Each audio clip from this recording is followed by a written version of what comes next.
29 langkah menggapai surga. Jangan lupa subscribe atau bagikan ya.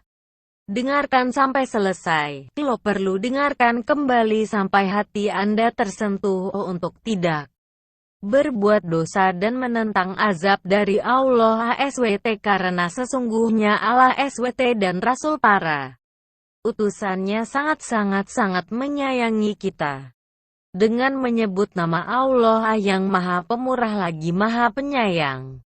Segala puji bagi Allah, Tuhan semesta alam. Maha Pemurah lagi Maha Penyayang. Yang menguasai di hari pembalasan. Hanya Engkaulah yang kami sembah, dan hanya kepada Engkaulah kami meminta pertolongan. Tunjukilah kami jalan yang lurus, yaitu jalan orang-orang yang telah Engkau beri nikmat kepada mereka.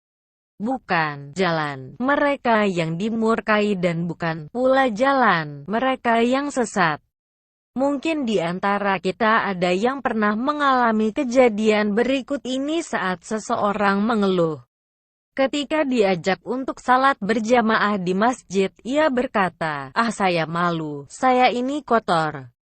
Terlalu banyak dosa, hidup saya penuh lumpur dosa." Satu sisi ada baiknya, ketika kita masih punya rasa malu dan menyadari punya dosa. Karena memang setiap orang pasti punya dosa.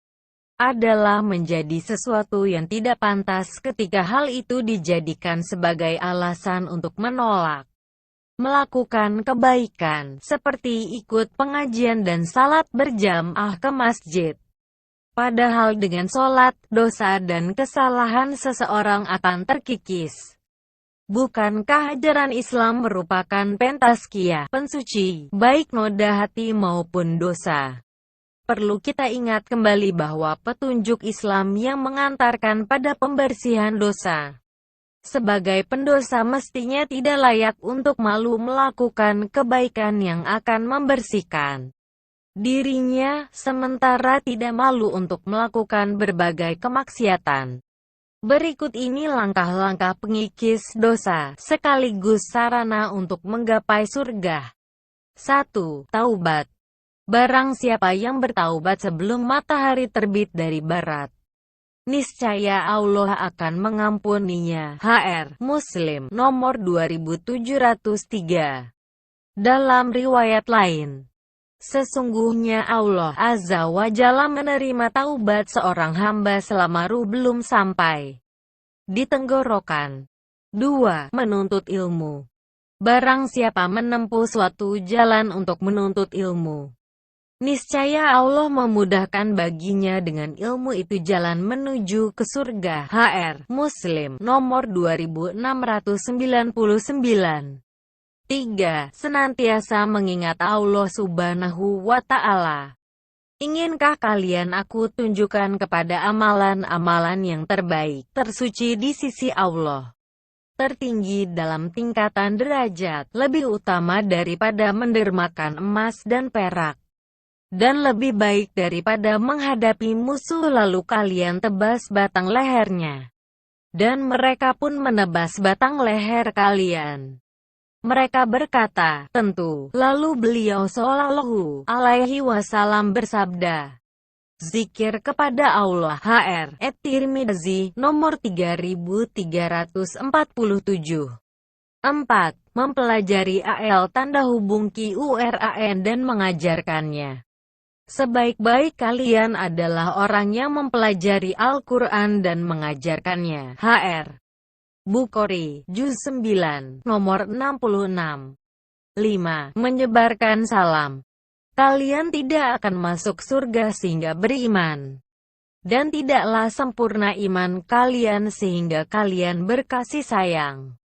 Maukah aku tunjukkan suatu amalan yang jika kalian lakukan akan menumbuhkan rasa kasih sayang di antara kalian, yaitu, sebarkanlah salam. HR Muslim nomor 54. 6. Mencintai karena Allah Subhanahu wa Ta'ala. Sesungguhnya Allah berfirman pada hari kiamat, di manakah orang-orang yang mencintai karena keagunganku? Hari ini aku akan menaunginya dalam naunganku. Pada hari di mana tidak ada naungan selain naunganku. HR Muslim nomor 2566. 7. Membesuk orang yang sakit. Tidaklah seorang muslim pun membesuk orang muslim yang sedang sakit pada pagi hari kecuali ada 70.000 malaikat bersalawat kepadanya hingga sore harinya. Dan apabila ia menjenguk pada sore harinya, mereka, para malaikat, akan bersalawat kepadanya hingga pagi hari, dan akan diberikan kepadanya sebuah taman di surga. HR At-Tirmidzi, No. 969. 8. Membantu melunasi hutang. Barang siapa meringankan beban orang yang berada dalam kesulitan, maka Allah akan meringankan bebannya di dunia dan di akhirat. HR Muslim nomor 2699. 9. Menutup aib orang lain. Tidaklah seorang hamba menutup aib hamba yang lain di dunia kecuali Allah akan menutup aibnya di hari kiamat. HR Muslim nomor 2590. 10. Menyambung tali silaturahim. Silaturahim itu tergantung di arsy singgasana Allah Azza wa Jalla. Seraya berkata, barang siapa yang menyambungku maka Allah akan menyambung hubungan dengannya. Dan barang siapa yang memutuskanku maka Allah akan memutus hubungan dengannya. HR Bukhari, Juz 10, nomor 423 dan Muslim, nomor 2555. 11. Menahan marah. Barang siapa menahan marah padahal ia mampu menamparkannya maka kelak pada hari kiamat Allah akan memanggilnya di hadapan para makhluk dan menyuruhnya untuk memilih bidadari yang ia sukai. HR At-Tirmidzi nomor 2022. 12. Menanggung beban hidup anak yatim. Saya dan penanggung beban hidup anak yatim itu di surga seperti ini. Seraya beliau menunjukkan kedua jarinya, jari telunjuk dan jari tengah. HR Bukhari, Juz 10, nomor 365. 13. Bersyahadat setelah BRWUDHU. Barang siapa berwudu, lalu memperbagus, menyempurnakan wudunya kemudian ia mengucapkan, saya bersaksi bahwa tiada ilah yang hak selain Allah, tiada sekutu baginya.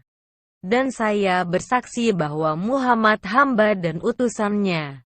Ya Allah, jadikanlah aku termasuk orang yang bertaubat dan jadikanlah aku termasuk orang-orang yang bersuci. Maka dibukakan baginya pintu-pintu surga dan ia dapat memasukinya dari pintu mana saja yang ia kehendaki. HR Muslim nomor 234. 14. Mengucapkan doa setelah azan. Barang siapa mengucapkan doa ketika mendengar seruan azan, ya Allah, pemilik panggilan yang sempurna dan salat yang ditegakkan, berilah Muhammad wasilah, derajat paling tinggi di surga, dan kelebihan. Dan bangkitkanlah ia dalam kedudukan terpuji yang telah engkau janjikan kepadanya. Maka ia berhak mendapatkan syafaatku pada hari kiamat. HR Bukhari, Juz 2, nomor 77. 15. Membangun masjid.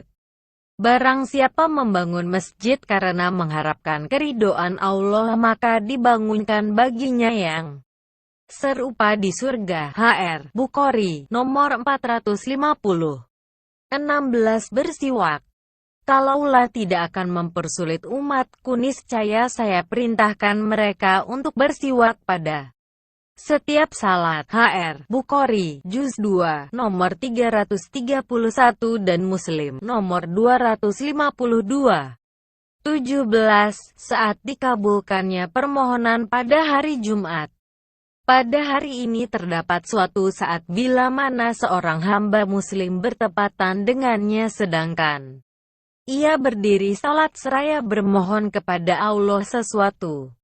tiada lain ia akan dikabulkan permohonannya. HR Bukhari, Juz 2, nomor 344 dan Muslim, nomor 852. 18. Mengiringi salat fardu dengan salat sunnah rawatib. Tidaklah seorang muslim salat karena Allah setiap hari 12 rakaat sebagai salat sunat, selain salat fardu, kecuali Allah membangunkan baginya rumah di surga. HR Muslim, nomor 728. 19. Salat malam. Salat paling afdal setelah salat fardu adalah salat malam. HR Muslim, nomor 1163. 20. Salat duha. Setiap persendian dari salah seorang di antara kalian pada setiap paginya memiliki kewajiban sedekah, sedangkan setiap tasbih itu adalah sedekah, setiap tahmid adalah sedekah, setiap takbir itu sedekah, memerintahkan kepada yang ma'ruf itu adalah sedekah dan mencegah dari yang mungkar adalah sedekah. Tapi semuanya itu dapat terpenuhi dengan melakukan salat 2 rakaat duha. HR Muslim, No. 720. 21. Sholawat kepada Rasulullah Shallallahu Alaihi Wasallam. Barang siapa bersalawat kepadaku 1 kali maka Allah membalas sholawatnya itu sebanyak 10 kali. HR Muslim, nomor 384. 22. Puasa 6 hari pada bulan Syawal. Barang siapa melakukan puasa Ramadan, lalu ia mengiringinya dengan puasa 6 hari pada bulan Syawal maka hal itu seperti puasa sepanjang masa. HR Muslim, nomor 1164. 23. Puasa Arafah. Puasa pada hari Arafah, 9 Zulhijjah, dapat melebur dosa-dosa tahun yang lalu dan yang akan datang. HR Muslim, nomor 1162. 24. Puasa Asyura dan dengasan puasa hari Asyura, 10 Muharram. Saya berharap kepada Allah dapat melebur dosa-dosa setahun sebelumnya. HR Muslim, nomor 1162. 25. Sedekah. Sedekah itu menghapuskan kesalahan sebagaimana air memadamkan api. HR At-Tirmidzi, nomor 2616. 26. Beramal sholih pada 10 hari di bulan Zulhijjah. Tiada hari-hari beramal sholih pada saat itu yang lebih dicintai oleh Allah daripada hari-hari ini, yaitu 10 hari pada bulan Zulhijjah.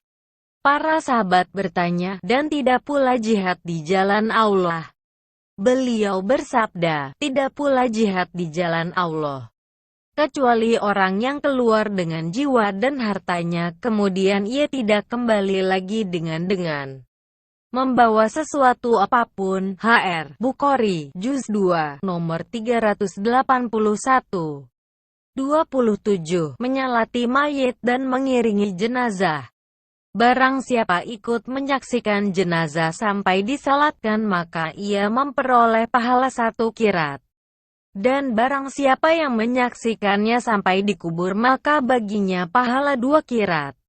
Lalu dikatakan, apakah 2 qirat itu? Beliau menjawab, seperti 2 gunung besar. HR Bukhari, Juz 3, nomor 158. 28. Menyingkirkan gangguan dari jalan.